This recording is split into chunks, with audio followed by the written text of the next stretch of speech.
Yeah, I mean, because they are, that's off the ground.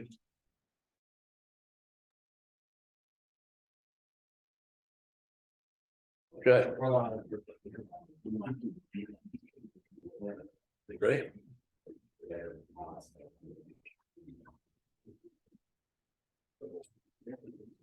Good afternoon, everyone. I'd like to call to order the Airport Advisory Board meeting of November 9th, 2022. I'd like to have a roll call of the board, please.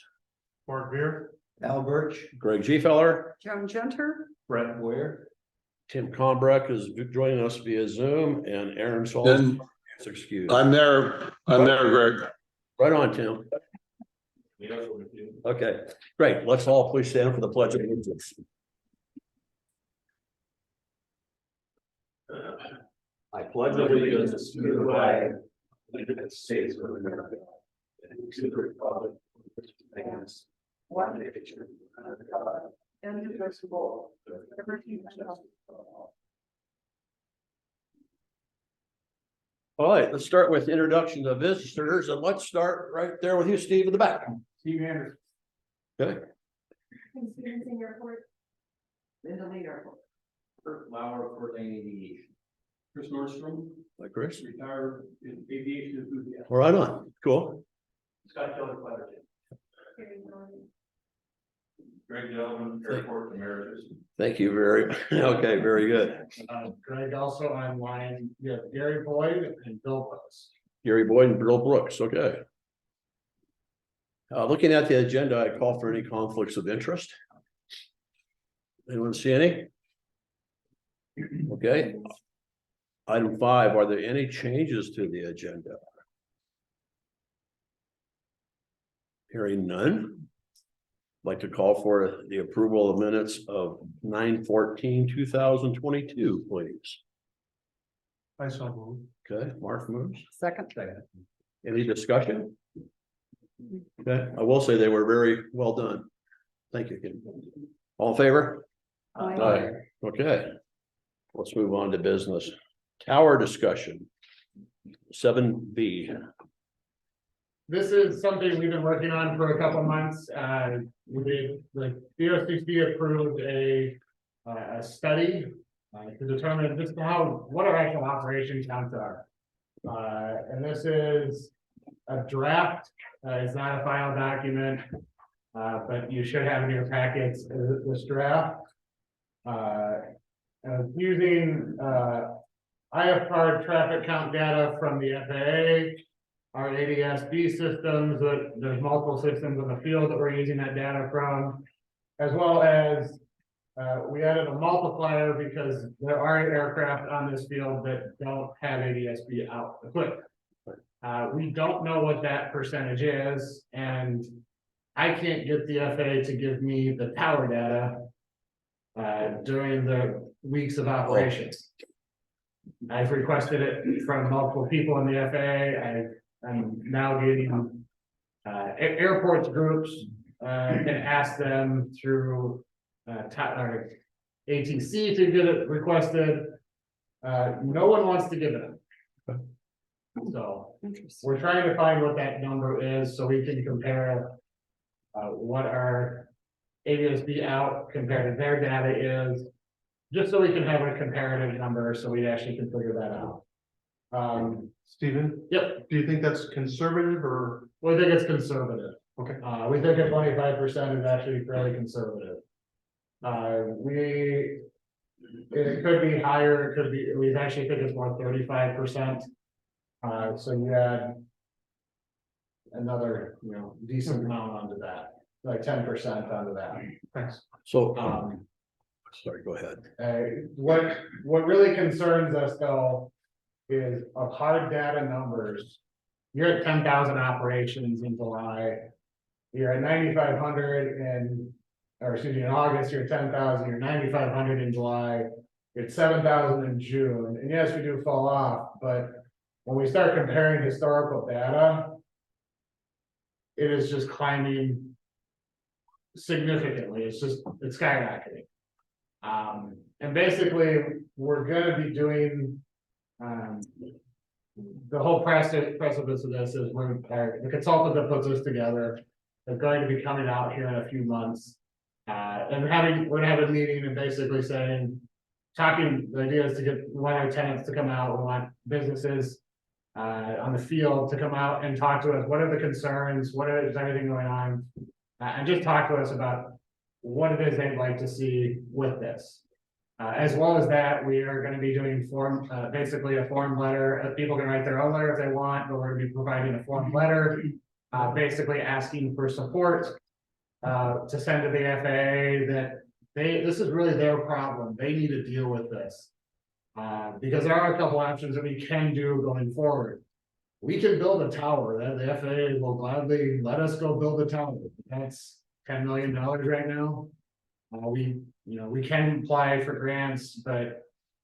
There's still that cost share that we have to put in, and then we have to maintain that tower in perpetuity. If you start looking at, other airports with towers, we're actually busier than a lot of them. That the FAA maintains, so some of those not as busy airports. So that's where we're kind of getting at is. We're in that level where the FAA needs to deal with this. And it's a safety issue for them, us and them. Yeah. So that's where we kind of sit with this, that's why we kind of just wanted to say, hey, this is what we're at right now and talk through it. So Yeah. you're defining an operation as a landing would be one, a takeoff Yep. would be two, right? Yep. Okay. Stephen, are these biz jets canceling their IFR coming in then? Because in the summertime, it looks like it's a lot busier than that. That they're only 13% of all the traffic or something like that on the last slide.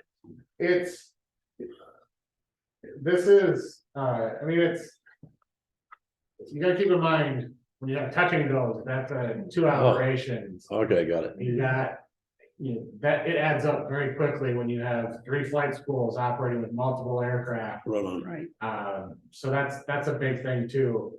We also have other aircraft that aren't flight schools that do significant flight training out here. Yeah. Don't get me wrong, if you have a biz jet, a heavy business jet day, you can have a couple hundred operations from that, but you can still have, smaller aircraft that make up, Okay. 4 or 5 times what a business jet operations can make up.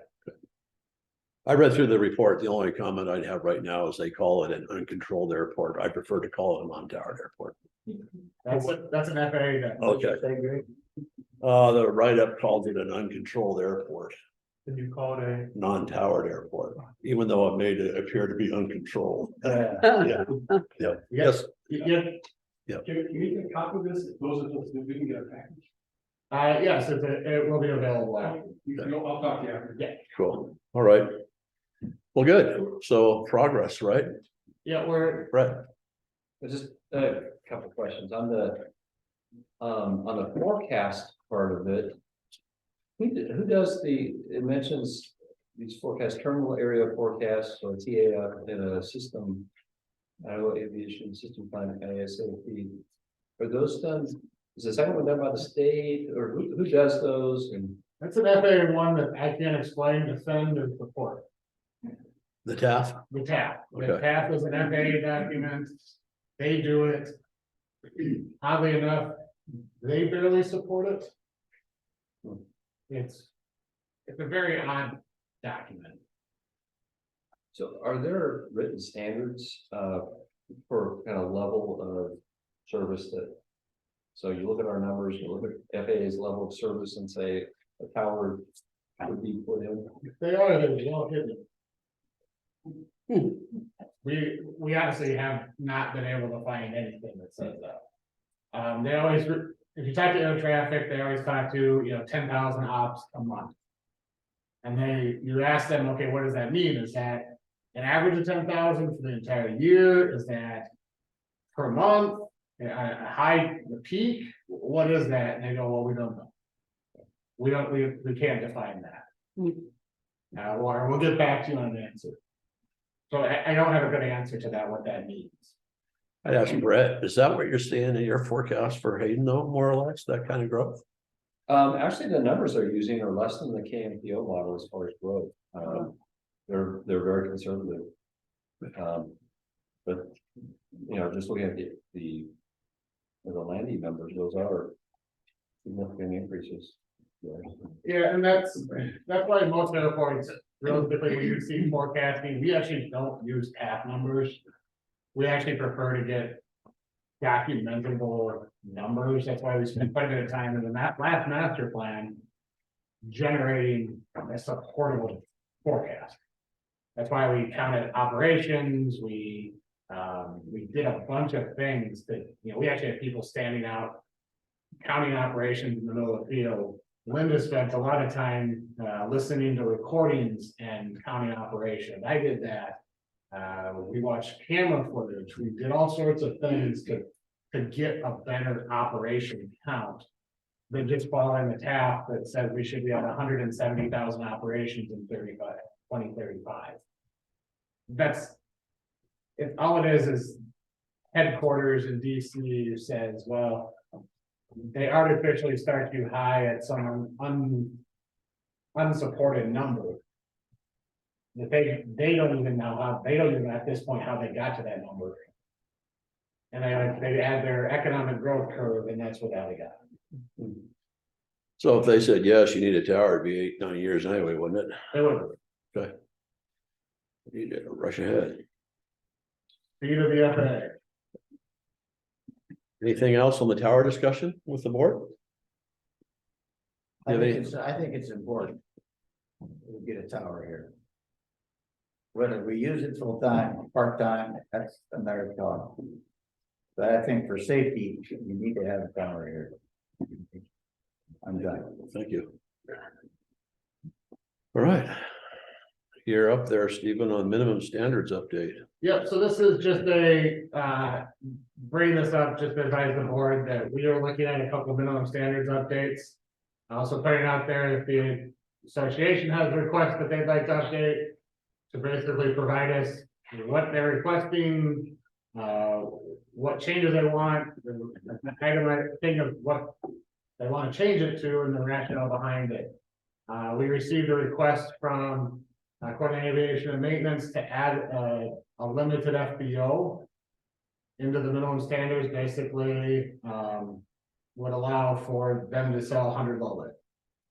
We are still kind of working through figuring out where to stick that into our minimum standards, so we're not looking at this until January.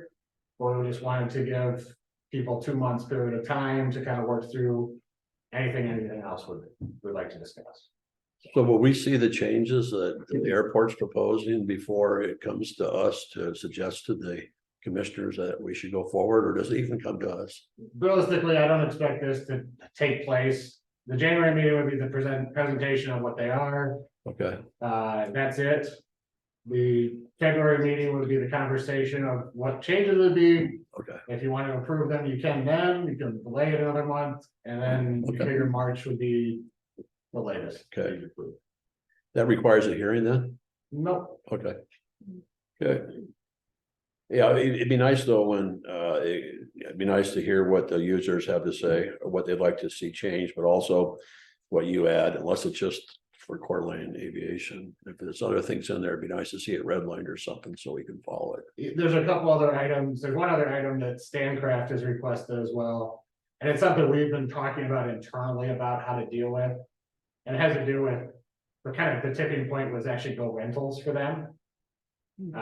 Because we don't identify how to deal with rental cars agencies that they do.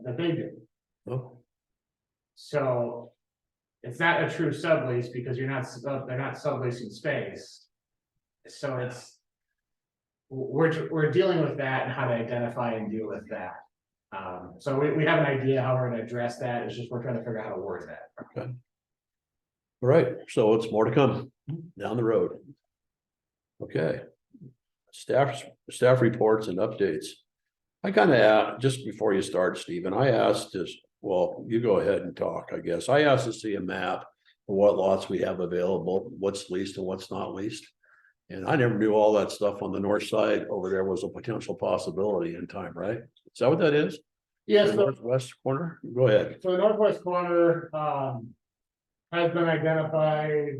And that's what.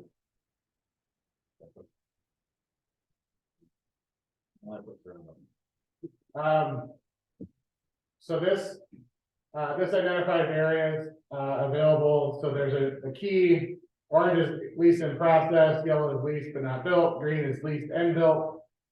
Purple is leased, potential lease in jeopardy, blue is a hangar in jeopardy.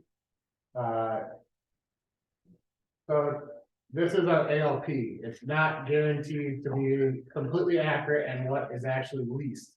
That's why some of the lots don't mirror. Okay. So, the area in the corner, and Scott, I know there's other things that we talked about. Don't worry.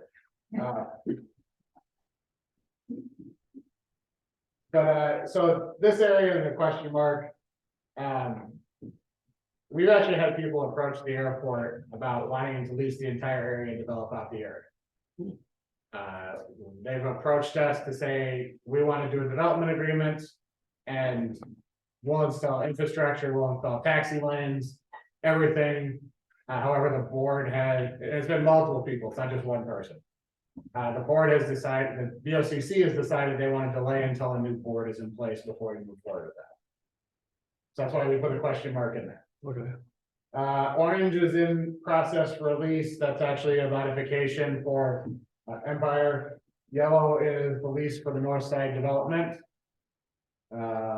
This is actually, we should have highlighted and built as green. That is actually Stancraft.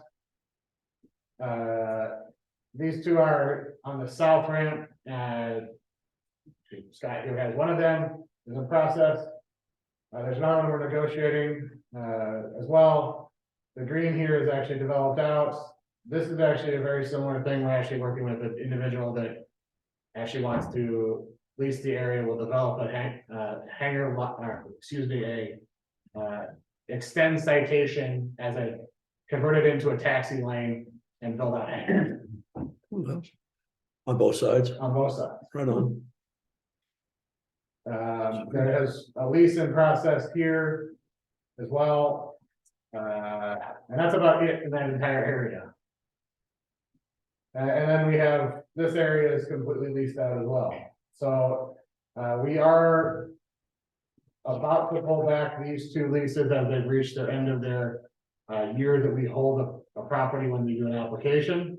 So there will actually be two T-hangar development lots or condo development lots that we are going to be pulling back. As the airport, we're just deciding what to do with them.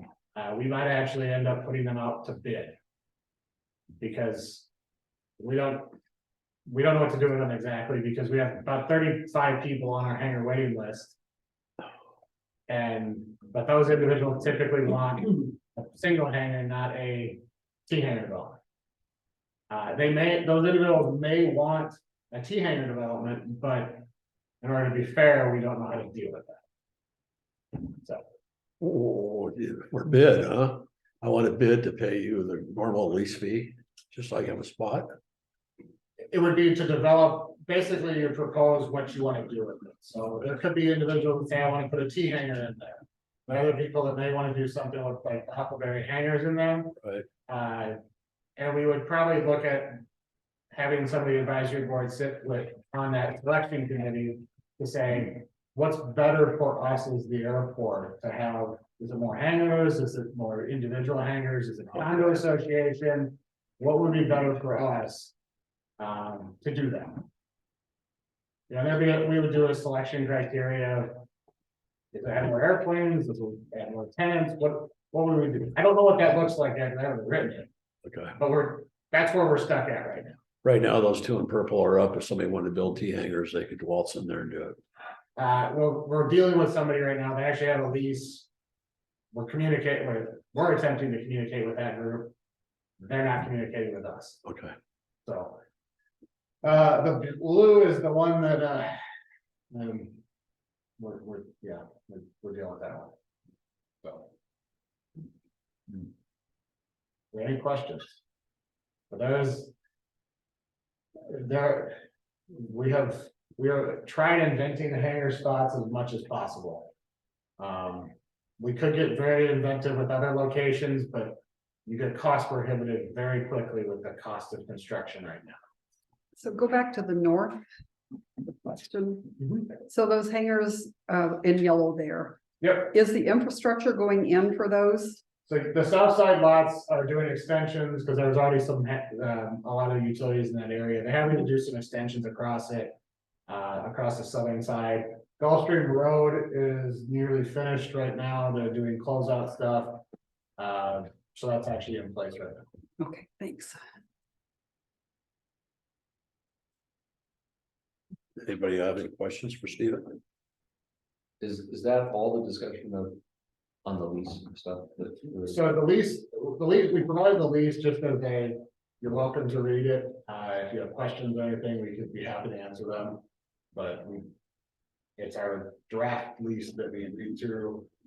Anything, so you understand, anything in yellow is something that it gets changed on every document. It's the items that they're changed all the time. Hence why it's a draft. Technically, there's no changes to it, correct? Except the dates and the amounts And the use. used. The Okay. use is always the change. And this has been in place for how long now?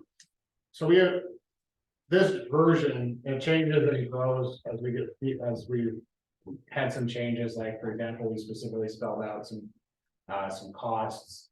As we get feedback from our attorneys, they look at requesting changes. We do minor tweaks, but this general version has been in place for 4 years. Okay, thank you. I should probably mention, I don't think there's any action that would require stating a conflict, but just for the board, the public's information, the city of Hayden is we're not quite completely finished, but we're purchasing the buildings that Lakes Highway District has, and that's underneath that, it's airport property. Right. And so we will be engaging in, we'll be a subleasee for a while. And so I mentioned that we're not doing anything tonight that would create approval, but I just want to be upfront that going forward, the city of Hayden will be dealing with these leases as well for a long time now. But our plan is, just so you know, is to move our parks and our streets department all out to where Lakes Highway District is, and they are moving out near the intersection of Highway 53 and some state property that they were given. So it's a good deal for the taxpayers, and we can go in and use their facilities that are very similar to what we need, and they're larger than what we currently have. Let me ask you, good, I brought that up, Brad. So what is the advisory board's role in that, if anything? Because I mean, when I read our guidelines, we're supposed to be reviewing leases and So all this other stuff. I'm going, man, I think we might have looked at a few, but not a lot. So realistically, it's not, because you could review leases, but my concern is you're gonna review them, they're already I don't think this is a bad idea to have a yearly review of what our draft leases are. But do you really want to review every single lease you go through? No, well, it's the same for me as it would be for my friend Mr. Birch here, right? Yeah, there are special don't get me wrong, we do have some special leases that are for large scale commercial Okay. developments. That will have some changes in them. For example. Stancraft is gonna have some different clauses for different things than not like a 60 by 60 hangar, because it's a different type of use and different comparison than it is for private hangar. And those we review. You could if you wanted. And the board is, the BOCC reviews them, the attorneys review them. Their attorneys review Their attorneys Yeah. review them. back and forth, okay. So as an advisory board member, I'm not sure I need to see each individual lease, but I think it would be nice to have maybe a quarterly update of what's being leased, similar to this. That's great, yeah. On the key. Purple and blue in jeopardy. I'm guessing that's not the game show. It means that they are either past their construction windows, they are not signing their leases, they're past their hold periods, because we only hold the lease after an application period for 1 year.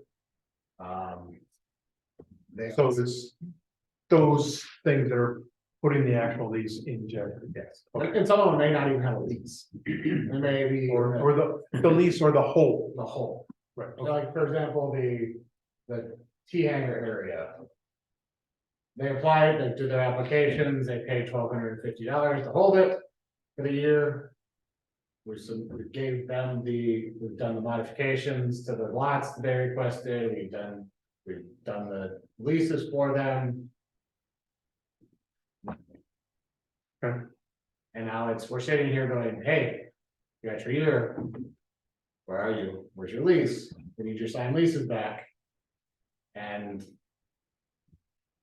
You got 35 people backed up, yes, okay. I guess really a year is probably pretty appropriate. and it's been years since I Okay. got here. We established a year at that time. And during COVID, we gave them a little more. So that's different. Right. So that's construction window. It was a year and then we actually extended it to 2 years during about 8 months ago. Okay, I remember that now. Okay, thank you. So anybody that wants to see the draft lease, I think just contact the airport. You can be more than happy to see a draft of it. We send it out, if anybody requests it, we Yeah. send it out pretty regularly. Okay. Item E, ongoing projects. I see a whole lot of yellow lights out there sometimes, Stephen. So we've started winter season. We had our first 2 snow events last couple of weeks. Unfortunately, the staff has been having COVID go through it, so we've been having to deal with that. But luckily we're fully staffed right now, so we're doing okay. We're having some growing pains reminding Stancraft that they need to actually notify us when that plane's in them. A little bit. We had on Friday or Thursday of last week, and they had a nice snow slush, whatever that was. They had an arrival that decided to show up an hour early, and Stancraft never bothered to tell us. And we had a closed runway because we planned for them to be here at noon.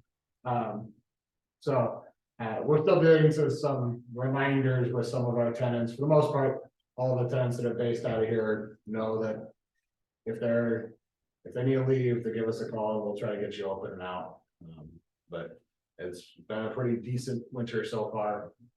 Hopefully it stays this way. Well, it's November, nice, buddy. Yes. I'm sorry, go ahead, Stephen. But we're still training some new staff with it, so we're still getting there. But it's definitely seems like it's working okay. You have all the equipment you need No. to be able to? No. No, what are you missing? Everything. We have one snow plow and 2 loaders and a blower. You only have one blower, We have 2, but the one is, okay, it's on, and then if you look at our CIP, we've got 3 pieces of equipment to be replaced. So is there any CARES money for that? That's what we're using is, it's the bill money, it's not the carry. So, but everything has a lead time, right? it's year lead time. Your ARF truck, It's on our CIP, but right now we're having the conversation with the FAA of what they would actually fund. Right now, the FAA would not fund a replacement truck of what we actually exist. They would replace what's called an Index A truck. What we have is an Index B truck. An Index A truck basically could be an F-250, F-350. It's about 200 gallons of water, 100 gallons of foam. Our truck is 100 gallons of water, 200 gallons of foam, and can spray that in about a minute. Whereas an Index A truck is basically a grassland fire truck. It is rather interesting to have conversations with the FAA and about what that type of truck is good for. But they point back to what their spec says. So. and they don't look forward to what kind of growth you may have or something like that, or. Nope, It's the- they don't care. okay, So taxiway D North, we are continuing to work towards a resolution for D North. We're trying to get that closed out. Our electrical on-call is, we talked about last time, we actually were in the middle of closures. We've wrapped all those closures up. The Vols have done a great job of digging all that dirt we just put down. no kidding, They are currently on a hold until they get the materials needed to finish the project next year. The generator has a 1-year lead time because of Buy American clauses. So we are in delays until that point. They have finished all the conduits, they're not drawing any cable, they have not done anything else.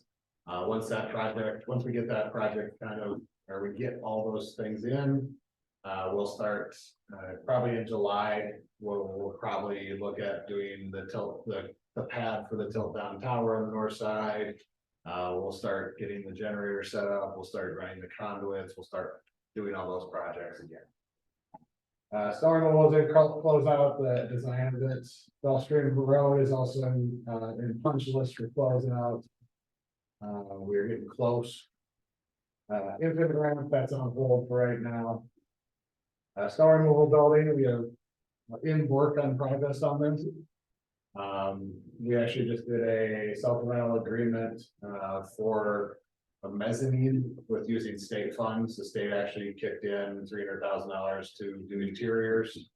We're doing the first supplemental agreement to basically add a mezzanine, the structure of the mezzanine, because they needed to get that first, so they go over the building. We are hoping to actually be able to do the rest of the mezzanine. And also do an actual bathroom and other things into the building as well.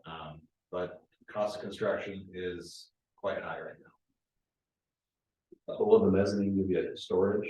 So it adds a bunch of, it basically will double the size of storage. It'll be about 3,000 or 4,000 square feet of storage on the second floor. We'll be able to shift a lot of cold storage, electrical that we have right now out of our unpowered and unheated building. Because we had it's heated, but then it's old black pipe, then Avista basically said, we're turning this off. And it's extremely costly to run it because it's all under 12 inches of rebar, double rebar concrete to get something new to it. So we were kind of stuck in this, what do we do and make this work? Basically, so we're trying to get that out of there. So we'll move all of our electrical things, we'll move basically everything out of our current shops as much as we can. so we aren't spending as much time going back and forth and around the field as we do. We have gotten the sewer lines and everything installed, and if you drive over there at all, it's quite a mess at the moment. But they're about to probably go on a bit of a winter break as well, because they're really waiting on the buildings. Rehabilitation of 624 and Bravo 4 design is at 60% design.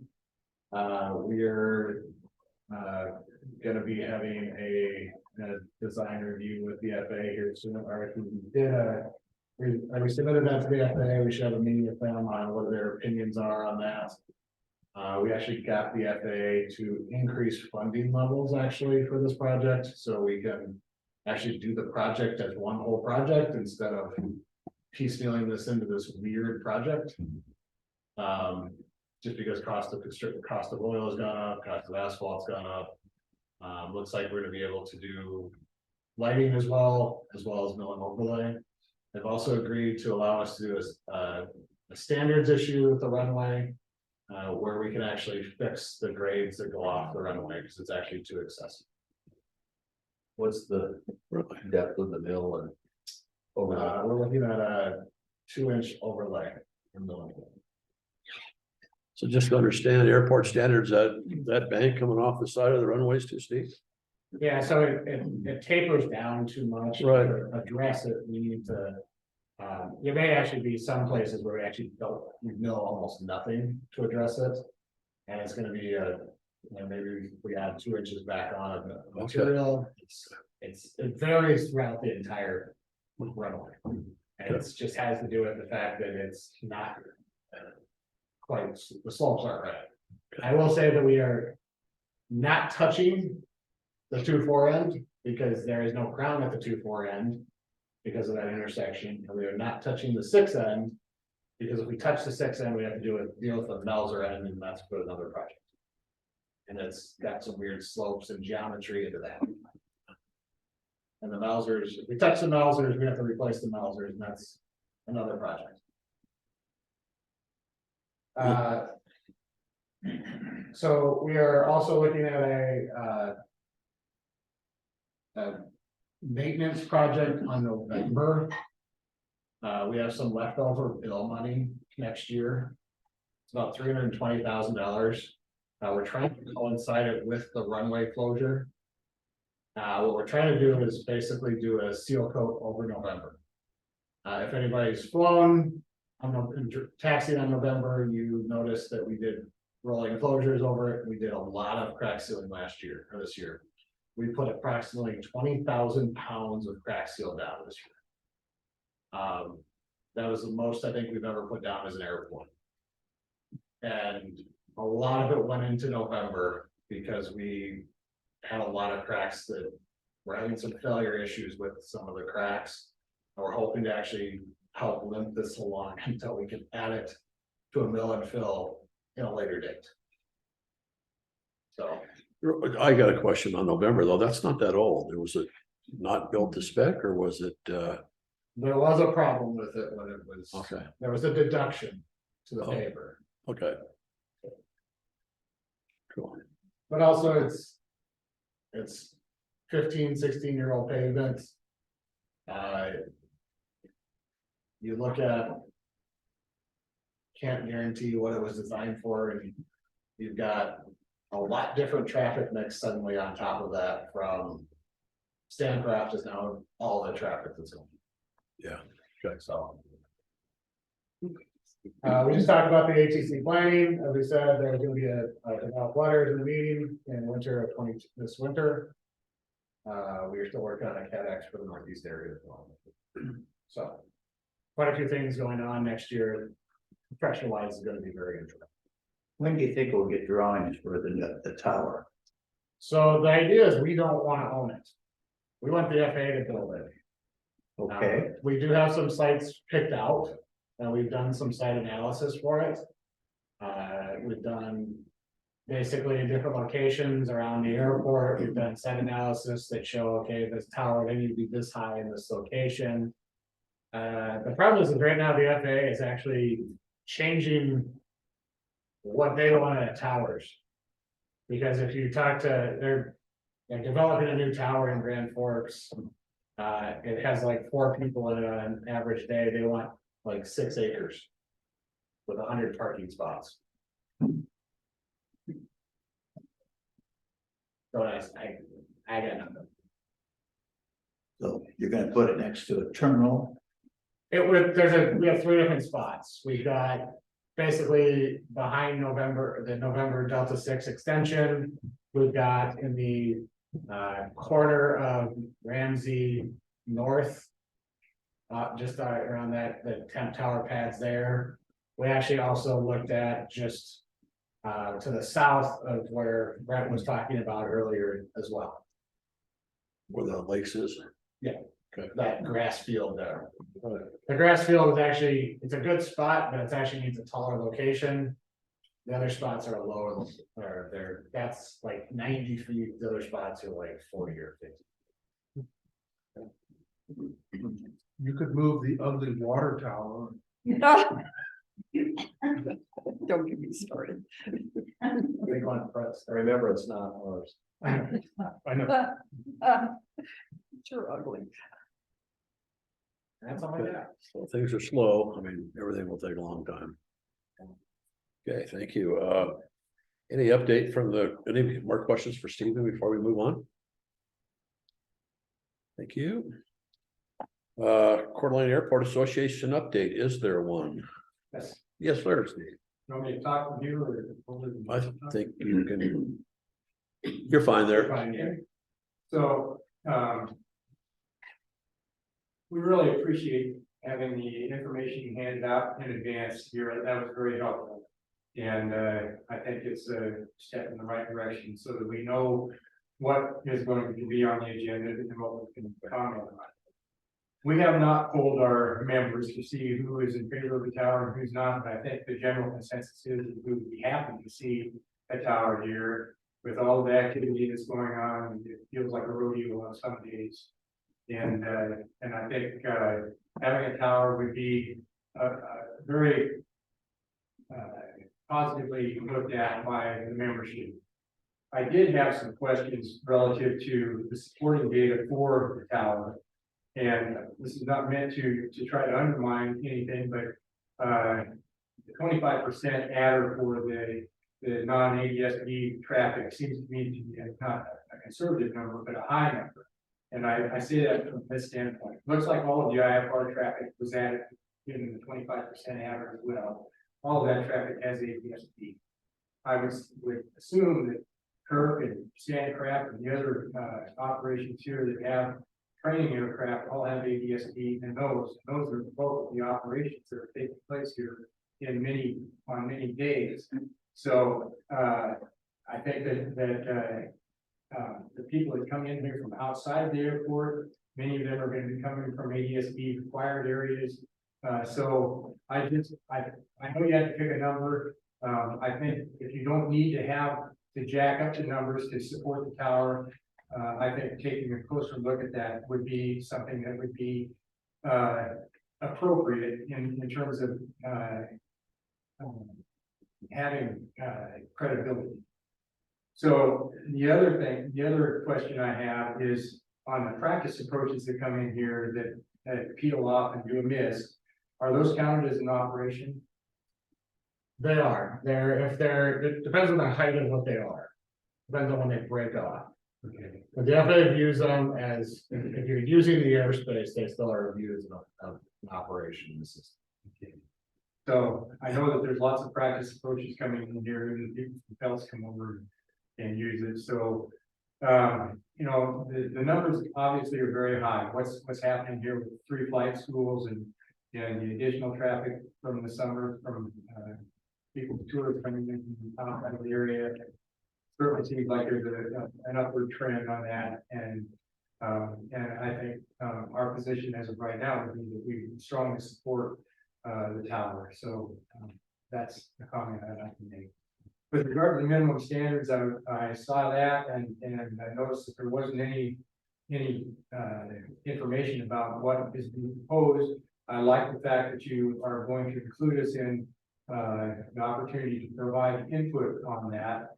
And, I do think that, you know, that would be a good opportunity for you to address the association and get some input, maybe verbal input from some of the members that are in it. So, we have a meeting coming up next Tuesday.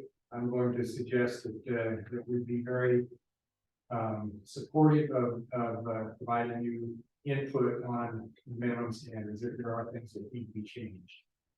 Okay, Steve, I'm gonna have you wrap it up here pretty soon, buddy. Your public comment time.